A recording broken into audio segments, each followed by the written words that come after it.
നമസ്കാരം, വിലു ബാലകൃഷ്ണനാണ്, company secretary. ഇന്ന് ഞാൻ പറയാൻ ഉദ്ദേശിക്കുന്ന ടോപ്പിക്ക് ട്രേഡ് മാർക്സിനെ കുറിച്ചാണ്. നിങ്ങളെല്ലാവരും കേട്ട് കാണും അല്ലേ? പല സ്ഥാപനങ്ങളുടെയും പ്രോഡക്ട്സിൻ്റെയൊക്കെ പേരിൻ്റെ സൈഡിൽ മുകളിലായിട്ട്, വലതുവശം മുകളിലായിട്ട് TM എന്നും 6 റൗണ്ട് ഇട്ടൊക്കെ ഇടാറുണ്ട് അല്ലേ? അപ്പോൾ എന്താണ് ഈ ട്രേഡ് മാർക്ക്?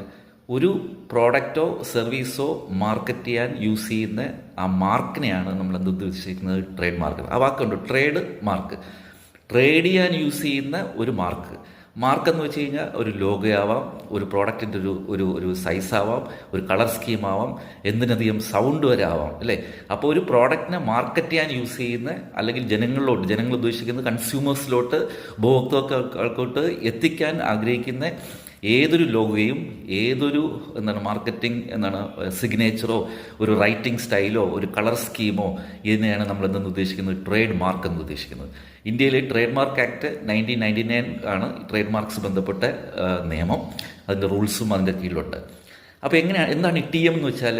നിങ്ങൾ ട്രേഡ് മാർക്കിന് അപ്ലൈ ചെയ്യാൻ ആഗ്രഹിക്കുകയാണെങ്കിൽ ഒരു ട്രേഡ് മാർക്ക് ഏജൻറ്റ് വഴിയോ, രജിസ്റ്റേർഡ് അഡ്വക്കേറ്റോ അല്ലെങ്കിൽ അറ്റോർണി വഴിയോ നിങ്ങൾ അപ്ലൈ ചെയ്യും.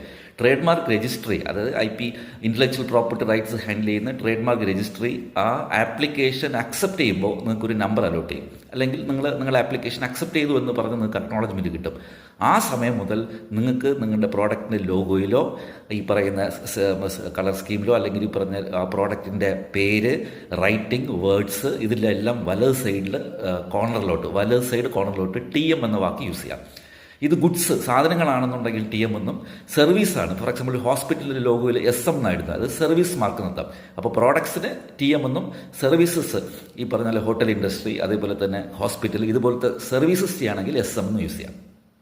അപ്പോൾ നിങ്ങൾ ഇനി മുതൽ ഒരു പ്രോഡക്റ്റിൻ്റെ ലോഗോയുടെ സൈഡിൽ, വലത് സൈഡിലായിട്ട് TM എന്ന് കണ്ടാൽ മനസ്സിലാക്കേണ്ടത് ആ സ്ഥാപനം ആ പ്രോഡക്റ്റിൻ്റെ ഈ ബ്രാൻഡിനെയോ ഈ ലോഗോയോ എന്ത് ചെയ്തിട്ടുണ്ട്? ട്രേഡ് മാർക്കിനെ അപ്ലൈ ചെയ്തിട്ടുണ്ടെന്നാണ് അർത്ഥം. രജിസ്ട്രേഷൻ ആയിട്ടില്ല, അപ്ലൈ ചെയ്തിട്ടുണ്ട്. ഇത് പിന്നെ ഈ ലോഗോ ട്രേഡ് മാർക്ക് ജേണലിലൊക്കെ പബ്ലിഷ് ചെയ്ത് സെർച്ചും എക്സാമിനേഷനും സ്ക്രൂട്ടിനിക്കൊക്കെ ശേഷം ട്രേഡ് മാർക്ക് രജിസ്ട്രി നിങ്ങളെ പേരിൽ രജിസ്റ്റർ ചെയ്യുമ്പോഴാണ് നിങ്ങൾക്ക് പിന്നെ ഒരു സർട്ടിഫിക്കറ്റ് ഓഫ് രജിസ്ട്രേഷൻ കിട്ടും. ആ സമയം മുതൽ നിങ്ങൾക്ക് എന്ത് ചെയ്യാം?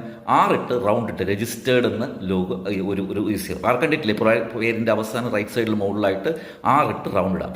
അപ്പോൾ 6 റൗണ്ട് ഇട്ടുന്നുണ്ടെന്നുണ്ട് അതിനർത്ഥം ഈ പറയുന്ന പ്രോഡക്റ്റ്, ഈ പറയുന്ന ബ്രാൻഡ് നെയിം, ഈ പറയുന്ന ഇതിൻ്റെ ഓണറിൻ്റെ പേരിൽ, പ്രൊപ്പറേറ്ററിൻ്റെ പേരിൽ എന്ത് ചെയ്തിട്ടുണ്ട്? രജിസ്റ്റർ ചെയ്തിട്ടുണ്ട്. അതുകൊണ്ട് നിങ്ങൾ ഇതിനെ എന്ത് ചെയ്യരുത്?